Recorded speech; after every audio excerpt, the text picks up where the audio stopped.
Live now to the former Ukrainian Prime Minister, Yatsenyuk, who is joining us here on the programme. Thank you very much for your time.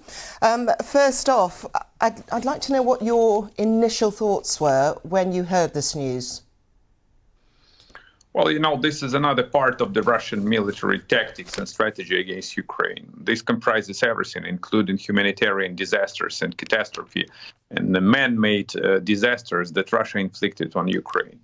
You know, it resembles me the letter of Nazi leader Himmler that he sent in 1943 to then governor, so-called governor of Ukraine, when they were retreating from the Ukrainian territory. In his letter, he said that, look, we need to leave a scorched earth in Ukraine, kill everything, including even animals. So Putin and his policy is a copycat scenario of Nazi policy. And this constitutes definitely an international and war crime, and this is in complete violation with the Article 56 of Geneva Convention. But Putin doesn't care about the international law. What he cares about his imperialistic, stupid thinking and ideas, how to take over Ukraine and how to restore the Soviet Union. So this is a huge disaster and another challenge for Ukraine and another threat for the entire world. Prime Minister, I'd like to put it to you. Obviously, there is no responsibility or blame that has been ascertained as yet, and both sides are blaming each other, and there is some strategic advantage for both sides to have done what has taken place overnight. What are your thoughts around the idea that it was Ukraine that may have destroyed the dam? Oh, here is the thing. I want to be very clear. It was Russia who started the war against Ukraine. It was Russia who completely violated the international law. It was Russia who sent its troops to Ukraine to kill Ukrainians. It was Russia who allegedly blown up the Nord Stream 2.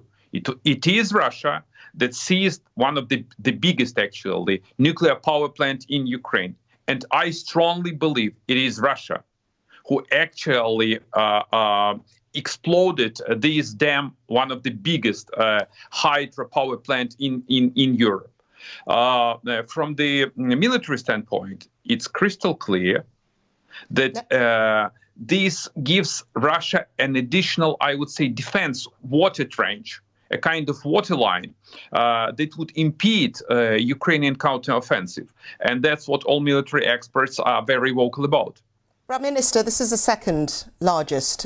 You've said it is one of the largest. It is the second largest of, I believe, 7 dams that lie along the Dnipro River. In terms of communities and the significance of the damage that has been caused, how many people, how many communities are at risk? What do you understand by that? Well, at least an evacuation order have been issued to 16,000 people. So 16,000 people could be affected. Could you imagine the size of this reservoir? It's practically the same as the Great Lake City in Utah State in the United States. So it's a huge body of water that was in this reservoir. And this would have a dramatic, disastrous, I would say, and dreadful complications from the humanitarian standpoint, economic standpoint, climate change, and infrastructure one. I apologise for interrupting, Prime Minister, but on the point of the environmental damage, now I understand that a lot of these dams were built, this was built in 1950, I think. 56. 56. That one in 1956. 1956. OK, so a lot of debris, heavy metal debris and pollution was placed beneath these dams. What is the likelihood that that is indeed the case in this instance, and the likelihood of that pollution floating downhill? Well, the case is that this is the huge humanitarian and environmental disaster. It's difficult to assess and to gauge right now what kind of implications we're going to face. But no doubt that this would severely affect an entire ecosystem, not only of that particular region, but actually of entire Ukraine. Prime Minister, finally, you keep mentioning, obviously, the humanitarian side. Now, taking into consideration what has just taken place, Ukraine launching, we believe, this is the beginning of the offensive. I don't know if you can confirm that for us. The scale of the humanitarian impact of this latest event, how would you describe it? Well, in terms of Ukrainian counteroffensive, we are not to exaggerate this kind of counteroffensive. The ultimate goal of Ukraine is to liberate an entire Ukraine and to retrieve the Russian forces. In terms of humanitarian disaster, we urge all international community.